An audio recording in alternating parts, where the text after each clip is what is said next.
Assalamualaikum warahmatullahi wabarakatuh. Perkenalkan, nama saya Nopriani dari kelas B Ilmu Kelautan Angkatan 2020. Baiklah, di video saya kali ini saya akan menyelesaikan tugas praktikum hidrodinamika tentang gelombang. Langsung saja saya share screen. Nah, di sini saya sudah membuat PPT tentang gelombang. Untuk gelombang itu sendiri apa sih? Gelombang itu sendiri merupakan pergerakan naik dan turunnya air dengan arah yang tegak lurus permukaan laut yang membentuk kurva atau kurva sinusoidal. Selanjutnya itu faktor terjadinya gelombang. Nah, untuk gelombang itu sendiri ada faktornya membuatnya terjadinya gelombang. Yang pertama itu tekanan dan tegangan dari atmosfer. Yang kedua kayak gravitasi bumi dan benda-benda angkasa. Yang ketiga gempa, dan yang terakhir geometri laut. Slide selanjutnya itu ada faktor yang menentukan karakteristik gelombang yang dibangkitkan oleh angin. Menurut Davis, faktor yang menentukan karakteristik gelombang yang pertama itu lama angin bertiup atau durasi angin. Yang kedua itu kecepatan angin. Yang ketiga jarak yang ditempuh oleh angin dari arah pembangkitan gelombang. Dan yang terakhir ketinggian dan periode gelombang tergantung kepada panjang pembangkitannya.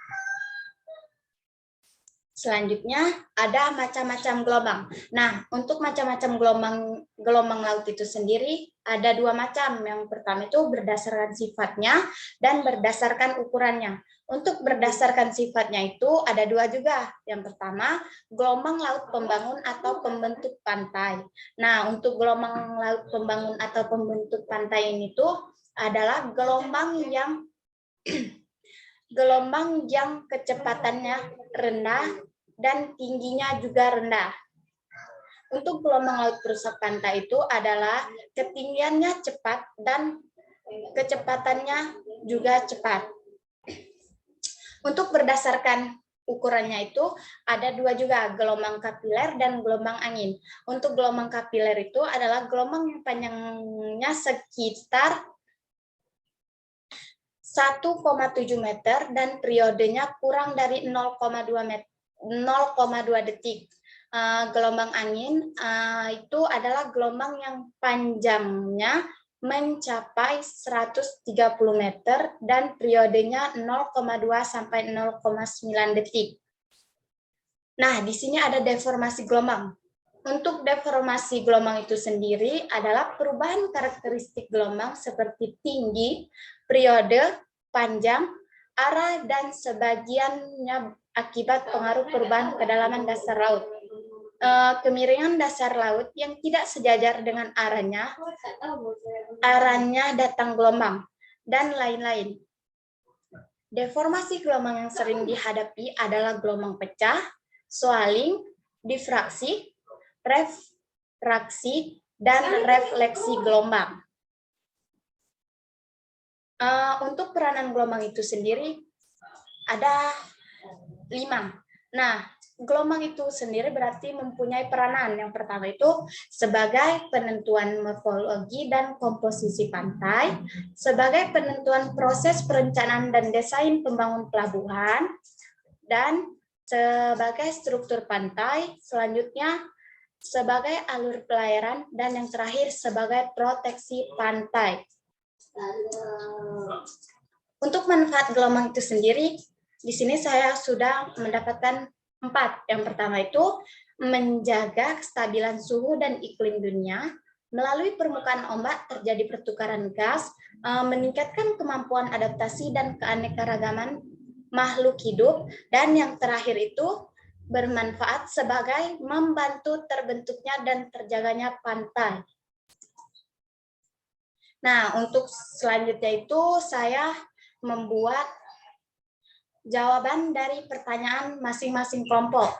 Yang pertama itu pertanyaannya saya tidak buat, tapi saya ingat Pertanyaannya itu sebutkan 3 macam gelombang dan jelaskan. Di sini saya sudah mendapatkan 3 gelombang. Yang pertama itu gelombang angin, gelombang pasang surut, dan gelombang tsunami. Nah, untuk gelombang angin itu sendiri adalah gelombang yang disebabkan oleh tiupan angin di permukaan laut yang mempunyai periode sangat bervariasi. Untuk yang kedua itu gelombang pasang surut, merupakan gelombang yang disebabkan oleh gaya gravitasi, dan yang terakhir gelombang tsunami adalah gelombang yang disebabkan oleh gempa bumi dan tektonik. Yang kedua itu pertanyaannya tentang sebutkan dampak negatif dari gelombang. Di sini ada dampak negatifnya itu dapat terjadinya pengisian pantai, merusakkan keragaman hayati, naiknya air laut, terjadinya abrasi pantai, dan hilangnya habitat ikan akibat terkikisnya hutan bakau.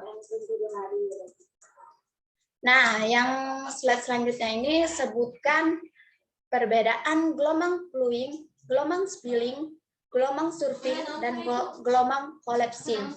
Nah, di sini saya sudah mendapatkan jawabannya. Untuk gelombang flowing itu adalah gelombang yang menggulung ke depan dan akhirnya membentuk buih. Untuk gelombang spilling itu merupakan gelombang yang pecah duluan dan lurus searah pantai dan lama-kelamaan akan membentuk buih di bibir pantai. Gelombang surfing adalah gelombang yang naik seperti akan menghujan ke depan, tetapi kemudian dasar gelombang naik ke atas permukaan pantai sehingga gelombang jatuh dan menghilang. Dan yang terakhir itu ada gelombang collapsing, itu merupakan gelombang yang muka gelombangnya tidak pecah, tetapi mendekati pantai akan membentuk gelombang pipi yang semakin kecil. Yang selanjutnya itu sebutkan apa itu gelombang konstruktif dan gelombang destruktif.